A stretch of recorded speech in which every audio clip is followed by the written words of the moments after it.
Hi guys, it's Mrs. Wright here coming to you from her home office. I hope you guys had a great weekend, and this is the first edition of Mrs. Wright's Read Aloud, and we're going to read today. We're going to read, maybe you can see that, the Homer P. Figg, and we're going to do chapters 7 and 8. I started chapter 7 before we left, but we didn't finish it, and there were several people who were absent, so I'm just going to start it again, and we're going to go from there. So enjoy. The Man in the Sack, Chapter 7. I once told Parson Reed of the Pine Swamp Congregational Church that my mother and father were not dead, but away visiting Queen Victoria, and that they would soon be sending for me and Harold. The parson was powerfully impressed that a boy of 5 knew the Queen by name, and even more impressed when I explained that my father had been hired to fell all the trees in England, and that the task would take no more than a week. The parson said he'd not been aware that so few trees remained in the British Empire, and I explained that my father could fell a tree with one swing of his axe, and therefore lay an entire forest down in an hour or so, depending on his mood. And while my father was laying waste to the forest, my mother was busy in the royal palace teaching the Queen how to spell. When Parson Reed said it was a great surprise to learn that the Queen could not spell, I explained that until recently kings and queens had no need for spelling or reading because servants did it for them. And the parson remarked that I had surprising knowledge of the world for a child of my age, or any age for that matter. The kindly parson may have been amused by my inventions, but my brother was not. He told me that our dear mother had made him swear that he would always be truthful, and his oath extended to me even if I'd been too young to swear it myself, and that every time I told a lie, an angel fell from heaven.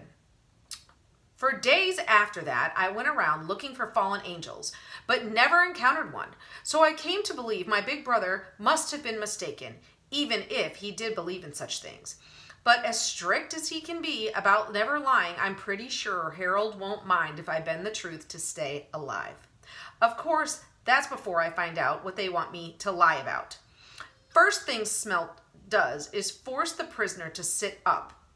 There's something pitiful about a man with a sack on his head, knowing he can't see what's going to happen next, and how every little noise makes him flinch. The light of dawn has come into the lean-to shelter, and I can see the man's hands are swollen black from where he's been tied up. You hear me in there, Fetus? Smelt demands. Count of 3, I'm cutting this sack off, and if you don't want your head cut off too, you better tell us what you know. Out of Smelt's wide leather belt came a thick blade knife with a wicked curve, just right for slicing a hog's throat or a man's. He slipped the shiny blade up under the flour sack and sliced it open with one flick of his wrist. The sack fell away, and I am looking into the eyes, to white eyes as big as saucers. Festus, is our friend, ain't you? His white eyes squint up at Smelt, and I can tell by the black man's that he has fear in his eye, not only fear in his eyes, but he's angry too. I ain't Fetus, he says, never was. You're Fetus if we say you are, Stink insists, waving his fist in the man's face. The man gives his head a stubborn shake and glares at Stink. My name is Samuel Reed, and I am a free man, born to a free woman in the state of Rhode Island. Smelt slowly crouches down, holding the big knife. He smiles in a way that makes me sick to my stomach. If a snake could smile, it would look just like him. This ain't Rhode Island, he said, and we don't care who you was born to and where you got the crazy notion that you can talk the same as a white man. All we care about is this. Tell us where you've hidden those runaway slaves. They're not slaves, the man insists. They have been set free by President Lincoln. Yeah, if they ain't slaves no more, then why are they running away? The man refuses to answer. The way he keeps still and quiet is as if he expects to die before the sun gets much higher. Might be he's praying too, without saying the words out loud. Best get it over with, Stink suggests. Last time, Smelt says, pointing with his knife. Speak or meet your maker. The man gives his head a little shake. You can tell he's scared of the knife and he doesn't want to die, but he won't say where the runaway slaves are hid, even if it kills him. I'm scared of that knife too, but something in me needs to pipe up, and I can't stop my mouth from saying, you might as well throw your money in a hole in the ground. What? Smelt and Stink turn their attention to me. You can't sell the man if he's dead, I point out. Stink looks as if he's fixing to punch me, but Smelt stops him. Hold on, he says. The boy may have a point. We could forge owner papers easy enough and collect a bounty. Bounty? I asked, figuring the more I talk, the less it calls for a knife. $10 bounty for every slave we return to Maryland, Smelt tells me. Emancipation don't cover the border states. That's a legal fact. They're talking about the Emancipation Proclamation. I heard men arguing about that down at the general store where they stand and smoke and talk all Saturday afternoon. Seems like when President Lincoln declared the slaves in the Confederacy were free, he didn't dare free the slaves in the Union states like Maryland, Delaware, or Kentucky in fear that the border states might join the rebels. The proclamation is more like what they call a promise to the future. When the war has been won, don't count for much now if you're a slave.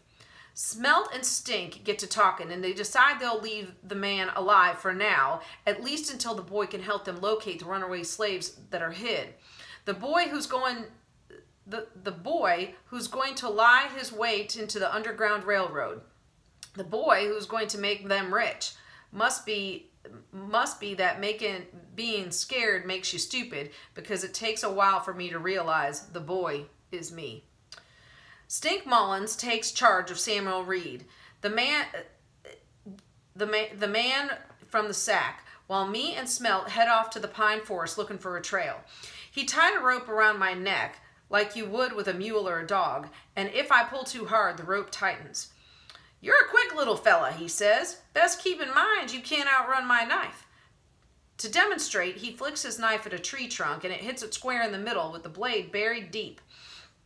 There may come a time when I get loose and run for it, but for now I'm going along, doing what he says, walking through the soft leaves, smelling the spruce and pine around all of us, and the ferns that tickle my knees. About a mile from the lean-to camp, we finally come upon the trail. By the look of it, the wagons and horses have passed, but by recently. Smelt rubs his scraggly beard and nods to himself and says, we ain't got that far to go, so we best get your story straight. My story? Who you're pretending to be? Family hiding the fugitive. The Brewsters, he said, as if expecting me to be impressed. You've heard of the Brewster mines, haven't you? I shake my head. Ain't heard of much, have you? Jebediah Brewster come here from Pennsylvania and made a fortune in gemstones. Now he's selling lead and copper to the army and using the money to send slaves to Canada where they can't be touched. I know for a fact the old man's got 30 fugitives hid somewhere on his property, but I don't know where. That's what you're going to find out. Yes, sir. Run away and we'll kill that man for sure and sell your horse and then hunt you down. I promise not to run away. You're a liar, boy. Your promise don't mean nothing to me, he says with a sneer. Only promise that counts is if you run, my knife will find your back. Yes, sir. We aren't but half a mile on the trail before the ground starts to slope. The trees thin out and the sky gets big and full of sunlight. At the bottom of the hill is a fine stone wall, straight as a schoolmarm's ruler, and beyond the stone wall, set like a jeweler on the crown of a soft green hill, is a big house, an amazing house, a grand house made of stone and brick with white pillars in the front and the curtains in the windows and slate tiles on the roof and a chimney on every corner. I'm thinking I'd give anything to live in a house like that and be rich and happy and never have to worry about anything. And then Smelt yanks the rope around my neck and says, the best lie starts with the truth, boy. Tell him your name, Homer Figg. You're looking for your brother. Tell him you got your horse stolen. Tell him you're hungry. Smelt takes the rope off and shakes me like he wants to make sure I'm paying attention. You understand? Just get inside the house. Yes, sir. They'll likely take you straight to the kitchen. Brewster's cooks Brewster's cook will fuss over a skinny runt like you and want to fatten you up with biscuits and butter and honey. Sound good? Yes, sir, it does sound good. Women who work in the kitchen will know everything that's going on in the house and in the mines too. All you have to do is keep your eyes and ears open. Yes, sir. After supper, you make an excuse and go to the privy. I'll be waiting. The privy's the bathroom. I start to say yes, sir, but he puts his fingers on my lips and says, shh, don't lie to me. I know what you're thinking. You're thinking how to get around old Smelt. Thinking of how you'll sell me for butter and biscuits. All you have to know is this. If you don't come to old Smelt will come to you. Then he lets me go. I think I'm going to have to stop there. I know I said I was going to do 2 chapters, but this is already 11 minutes. So I think I'm going to let you guys go. Go do some old school skills. Go garden. Go get outside and do some exercise, some art. And I miss you, and I'll see you tomorrow. Bye.